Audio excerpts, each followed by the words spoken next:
70 مائدتن په هر قالین د پاسا جدا جدا اویا درستخانونه وردی علی کل مائدتن 70 لونا من طعام او په هر درستخان اویا رنگ طعامونه بوي نو دا د 70 ضربونه چې ورکینو لکونه کروڑونه به جوړ شي یو میلمه د یو پلیټ بس دی خدا لکونه کروڑونه د قرآن د برکت د قرآن خاوند ته الله اعزاز ورکړی دی قدر عزت ولکې دا دومره انتظامات بم ورلکېږي دین علاوه نور بسوي یحلون فیها اصابر من ذهب ولؤلؤا جنت عدن کې د قرآن خاوندانو تبا لاسو کې بنگړي اچي د سرو زرو او د جنت د قیمتي لال جواهراتو بنگړي به ورته اچي نو اوس سوال دا دی چې په دنیا کې سړي ته لاس کې بنگړي واچي نو بدي ښکاري زنانو سره بنگړي خوند کوي سړو سره نه جواب یې دا دی چې د حسن او د ډول ډال دار و مدار په عرف باندې دی د دنیا په عرف کې زنانو سره بنگړي خوند کوي خو د جنت په عرف کې نارینه زنانه دواړو سره خوند کوي نو ځکه جنت عدن کې د قرآن خاوندان که نارینه دی او که زنانه دی د سرو زرو د سپینو زرو د لال جواهراتو بنگړي نارینه زنانه دواړو ته به ورکوي ولباسهم فيها حرير او د جنت د ریخم لباس به ولهم ورکوي دا د قرآن د برکته دا دومره قدر عزت د قرآن خاوند ته الله پاک ورکوي نور به څه ورکوي نو د جنت د ټولو نعمتونو شمیر او پوره تفصیلات بیانول دا د انسان د وس نه بهر دي څوک یې نشي کولی پیغمبر علیه السلام اجمالا مختصر فرمایی چې الله د مؤمنانو لا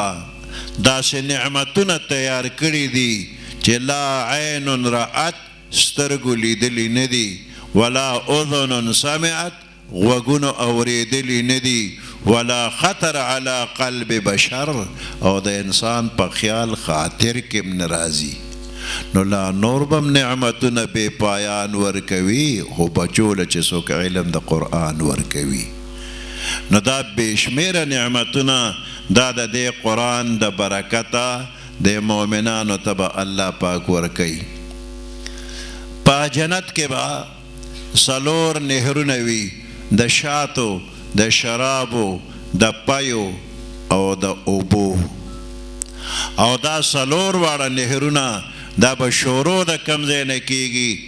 نو د جنت الفردوس کې د پیغمبر علیه السلام چې کوم محل مبارک دی نو د دقې ځای نه به دا څلور نهرونه راوځي او بیا د پیغمبر علیه السلام د هر امتی کور ته به ډایرکټ کنیکشن الله ورکوي او باقی مانده پیغمبرانو ته هم د پیغمبر علیه السلام د کوره یو کنیکشن ډایرکټ به ورکړی شي او بیا د هر پیغمبر د کور نه د هغه امتیانو ته انډایرکټ کنیکشن یې به میلاویږي دا تمام جنتیان چې خپل ټکانې ته ورسیږي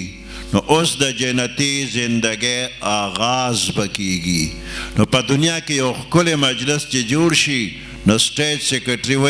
وی د دې با برکته مجلس آغاز به د قرآن پاک د تلاوت نه کیږي نو دغه شانتی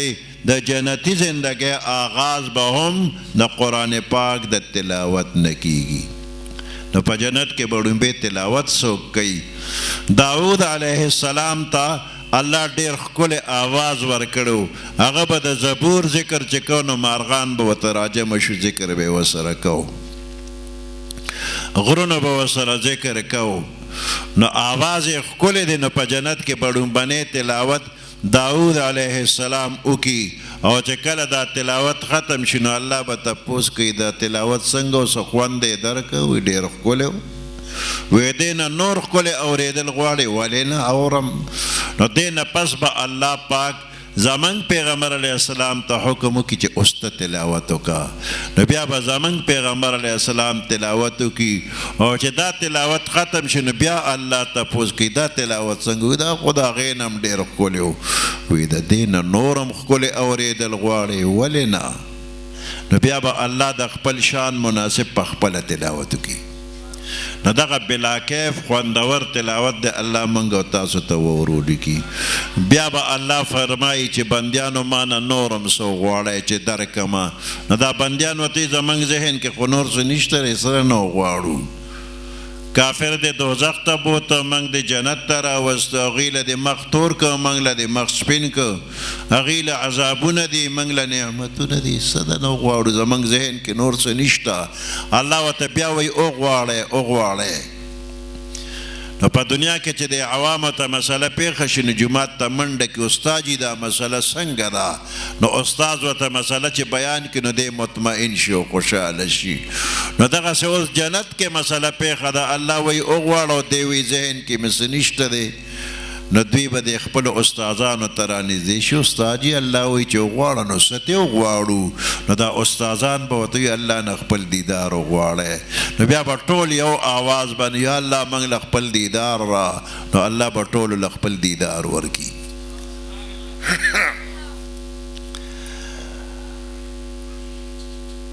د جمعې په ورځ باندې په دنیا کې دا خلک جامع مسجد ته راجمع کېږي د مختلفو جماعتونو نه خلک یو مسجد ته راشي او د جمعې لمونځ وکړي یو اجتماع جوړه شي نو دغه شانتې په جنت کې به هم اجتماع وي د جمعې په ورځ اجتماع او په هغه اجتماع کې به نارینهو ته الله خپل دیدار ورکوي او زنانو ته به د اختر په ورځ دیدار وي او د دنیا د هلکان چې دي نو دوی داسې لږ ټور او پکنیک او داسې څه خبرې اترې کوي چکر ولځي نو دا د چکرو دا شوق به په جنت کې وي نو الله یو لوی میدان تیار کړی دی د جنتیانو سړو ته وي لاړ شئ دغه میدان ته لاړ شئ چکر ولګوئ نو چې هغې میدان ته لاړ شي نو هلته کې د مشکو یو